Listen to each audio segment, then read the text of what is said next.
In 1918, in a military hospital somewhere behind the Western Front, a nurse reached for a roll of bandage material. The cotton that should have dressed the wounds of soldiers had run out months ago. In its place was something new, a cheap, pale wadding made from wood pulp, 5 times more absorbent than cotton and a fraction of the cost. It had been invented to soak up the blood of dying men. But the nurses had discovered a second use for it. Quietly, without telling the men, without writing it in any report, they had begun using the same wadding for themselves, every month, the way women had always had to manage in silence. The material meant for the battlefield worked better than anything they had ever owned. When the war ended, the company that made that wadding had warehouses full of it, and no army left to sell it to. And so they made a decision that would change the private lives of half the human race. That single decision sits at the center of an industry that today is worth tens of billions of dollars a year, somewhere north of 30 billion and climbing, built on a product that the average menstruating person will buy and throw away thousands of times across their life. Estimates run from 5,000 to as many as 17,000 pads and tampons per person, per lifetime. Globally, we now use around 45 billion menstrual products every single year. And yet, for almost all of human history, none of this existed. The story of how a strip of absorbent material went from an unspeakable secret to a multi-billion-dollar global industry is one of the strangest, most quietly revolutionary, and most overlooked stories in human history. To understand how we got here, you have to go back, long before the factories, long before the brand names, to a world that simply refused to talk about it at all. For thousands of years, menstruation was managed with whatever the local world provided, and almost always in shame. In ancient Egypt, there are references to softened papyrus being rolled and used internally. In ancient Greece, the physician Hippocrates is said to have described lint wrapped around a small piece of wood, though historians treat that claim with caution, because much of what we know about ancient women's bodies was written by men who never asked. Roman women are thought to have used bound wool. In parts of Asia and Africa, women used folded paper, vegetable fibers, grass, even moss. But for the vast majority of women, across the vast majority of history, the answer was simpler and far more humble. Rags. Strips of cloth, washed and reused and washed again, hidden and dried out of sight. This is where the old expression, "on the rag," comes from. It was not a product. It was a chore, a secret, and very often a source of deep embarrassment, passed down from mother to daughter with as few words as possible. And this is the part that explains everything that came later. The problem was never really technical. Humans had absorbent materials for millennia. The problem was silence. In most cultures, a menstruating woman was treated as unclean, sometimes sent away, sometimes barred from temples or kitchens or her own bed. The bleeding was real and monthly and universal, and it was also the single most undiscussed bodily function on Earth. You cannot build a market for a thing that no one is allowed to mention. Consider what that silence actually cost. In many societies, the period was simply called the curse. Girls reached the age of bleeding having been told almost nothing, sometimes convinced they were dying the first time it happened. Mothers handed down folded scraps of cloth and a few hushed instructions, and that was the whole of a girl's education on a process that would shape decades of her life. There were menstrual huts and seclusion customs on nearly every continent. There were medical theories, written by men, that treated the bleeding itself as a sign of weakness or imbalance. And running underneath all of it was a practical, grinding, daily reality. Cloth that leaked, that chafed, that had to be soaked and scrubbed and dried somewhere no one would see it, month after month, for 30 or 40 years. This was not a minor inconvenience of history. It was a constant, invisible tax on half of every population, and it was paid in silence. So when the first attempts to actually sell a manufactured solution arrived, they ran straight into that wall of silence. This is where the story takes a turn nobody expected. In the second half of the 19th century, as factories learned to mass-produce cheap cloth and paper, a few inventors began to imagine a disposable menstrual product, something a woman could use once and throw away, instead of endlessly washing rags. In Germany, the firm of Paul Hartmann produced early wool pads. In Britain, companies began offering sanitary towels through discreet mail-order catalogs, tucked into the sewing notions section, so a woman never had to say the word aloud. And in the United States, around the 1890s, the company Johnson & Johnson launched one of the first commercial disposable napkins on the American market. They called them Lister's towels. They were, by the standards of the time, a genuinely good product. They failed, almost completely. And here is the reason, because it tells you everything about the era. The product worked. The problem was that no respectable woman would walk up to a shop counter, look a clerk in the eye, and ask for it. To buy the thing was to admit, out loud, in public, that you menstruated. The shame was stronger than the convenience. A good invention had crashed into a culture that would not say its name, and the culture won. For 30 years, that wall held. And then came the war. When the First World War broke out, an American paper company called Kimberly-Clark developed that wood pulp wadding. They named it Cellucotton, as a substitute for the scarce cotton needed for surgical dressings. It went to the front by the ton. And there, as we've seen, the nurses quietly found its second life. When the war ended in 1918, Kimberly-Clark was left with a mountain of surplus material and no government contract. So in 1920, they took the nurse's secret and turned it into a product.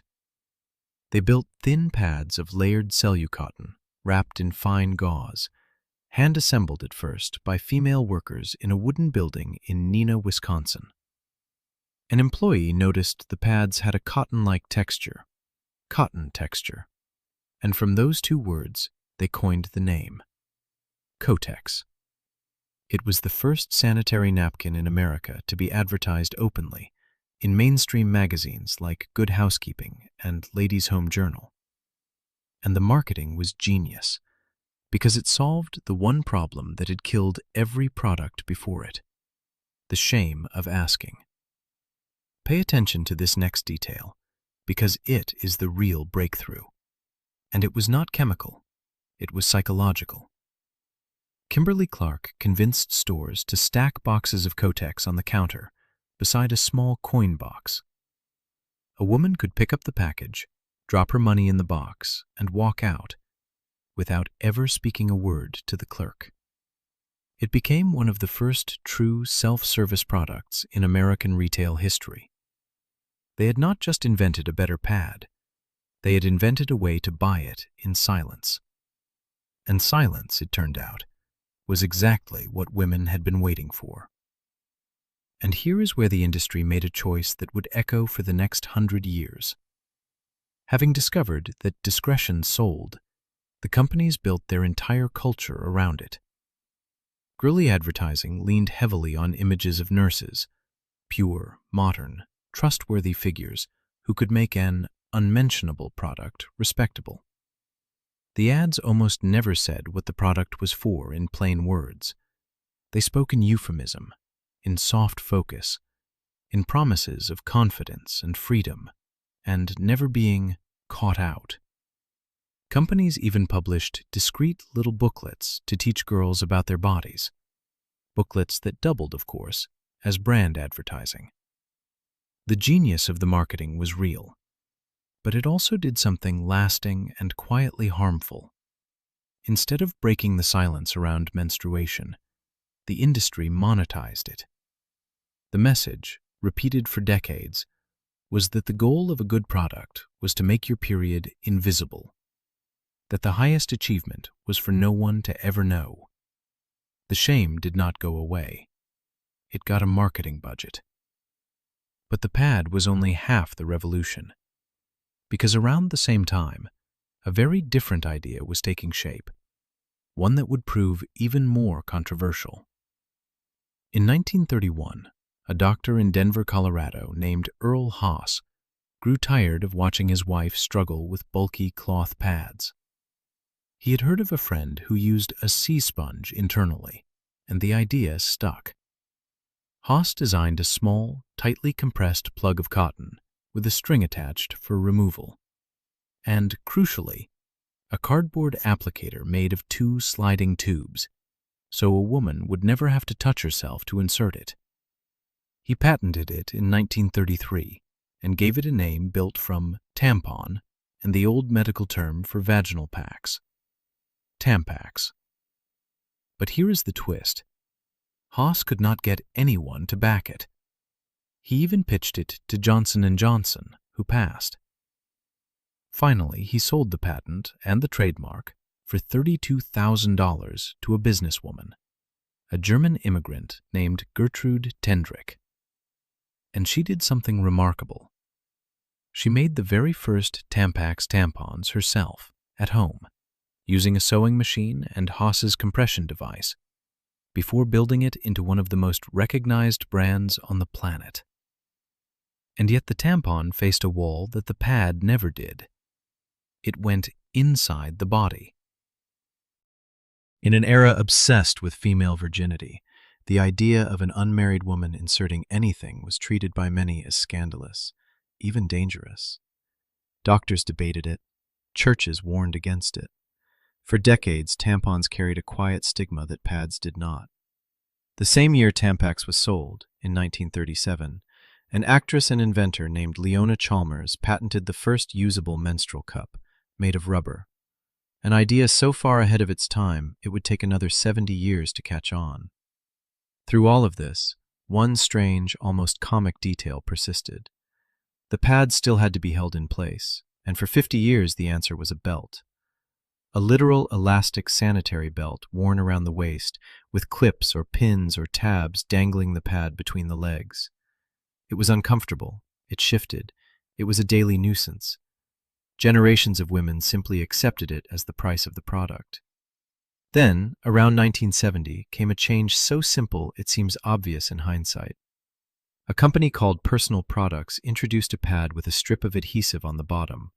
Stay free. You peeled the backing, pressed it into your underwear, and that was it. The belt, after half a century, was dead. Within a few years, almost every brand had switched. Later would come wings, those little adhesive flaps that fold over the sides, and the whole product quietly became the thin, sticky, disposable object we know today. But this is the part of the story the industry has spent the most energy trying to forget. In the race to make products more absorbent, companies began engineering tampons that could hold extraordinary amounts of fluid. In 1975, Procter & Gamble launched a super-absorbent tampon called Rely. It used new synthetic materials, including compressed beads and a cellulose gum, that let it absorb nearly 20 times its own weight. The advertising leaned hard on convenience, even promising it could absorb the worry. P&G flooded the country with samples. By some estimates, 45 million sample packs went out. The trouble was that the tampons were so absorbent that women left them in for far longer than they should have. And inside that warm, blood-rich, low-oxygen environment, certain bacteria could flourish and release toxins into the bloodstream, a sudden, violent illness called toxic shock syndrome. It began with a high fever, vomiting, a plunging blood pressure, and in the worst cases, it could kill a healthy young woman in a matter of days. In 1980, the Centers for Disease Control connected the dots, and the data was damning. Users of Rely faced a far higher risk than users of any other brand. On September 22, 1980, Procter & Gamble pulled Rely from the market and urged women across the country to stop using it and return what they had. Across the broader crisis of those years, the CDC documented hundreds of cases and dozens of deaths tied to tampon use. P&G set aside tens of millions of dollars, faced a wave of lawsuits, and abandoned the tampon business entirely. The toxic shock crisis did one lasting thing. It dragged menstrual products, finally, into the realm of public health and regulation. Absorbency labels were standardized, materials were scrutinized, and the warning printed inside every box of tampons today, the one almost no one reads, exists because women died learning that lesson. But sit with the deeper irony for a second, because it is the dark thread running through this whole history. The very feature being sold, it even absorbs the worry, the promise that you could forget your period was even happening, was the thing that turned the product dangerous. A century of marketing had trained women to want invisibility, to want a product they never had to think about or change or acknowledge. Rely delivered exactly that, and the silence the industry had spent decades cultivating became, briefly, lethal. The lawsuits that followed forced an entire industry to admit, in public and under oath, what its products were actually made of and what they actually did. It was perhaps the first time the conversation around menstruation was loud, angry, and on the front page, and it took a body count to get there. So where does all of this stand now? Today, the feminine hygiene industry is enormous, valued in the tens of billions of dollars worldwide, and projected to keep growing for years. It is dominated by a handful of giants, Procter & Gamble, Kimberly-Clark, and the companies that grew out of Johnson & Johnson's old product lines, among others. The pads themselves are now small marvels of engineering, with cores of superabsorbent polymer, the same gel chemistry used in baby diapers, capable of locking away many times their weight in liquid. But here is a detail that surprises almost everyone.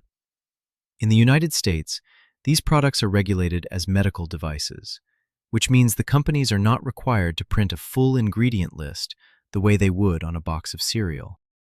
For a product used against some of the most absorbent tissue in the human body, that gap matters. Independent testing has found traces of so-called forever chemicals, PFAS, in a meaningful share of pads, tampons, and period underwear, raising questions the industry is only now being forced to answer. And there is a deeper inequality underneath the whole market. For all the abundance on Western shelves, hundreds of millions of people around the world, by some counts around 500 million, still lack reliable access to basic menstrual products at all. Girls miss school, women miss work. The phenomenon now has a name: period poverty. And the tampon tax, the fact that many governments tax menstrual products as non-essential luxuries, has become a genuine political battleground. In 2021, Scotland became the first country in the world to make period products free for anyone who needs them. Others are now following. Which brings us to the threat hanging over the entire industry, and it is a quiet one. Those thin, convenient, disposable products are mostly plastic. A single conventional pad can be up to 90% plastic, and it can take somewhere between 500 and 800 years to break down. Multiply that by 45 billion products a year, by thousands of products per person, across generations, and you arrive at an almost unimaginable mountain of waste. Much of it already shed into soil and oceans as microplastics. The very products invented to manage a natural cycle have become one of the more stubborn pollution problems of the modern world. And so the wheel is turning again. Menstrual cups, the idea Leona Chalmers patented back in 1937, are finally going mainstream. Reusable cloth pads have returned, the same basic concept their great-grandmothers used, now reborn as a deliberate, eco-conscious choice.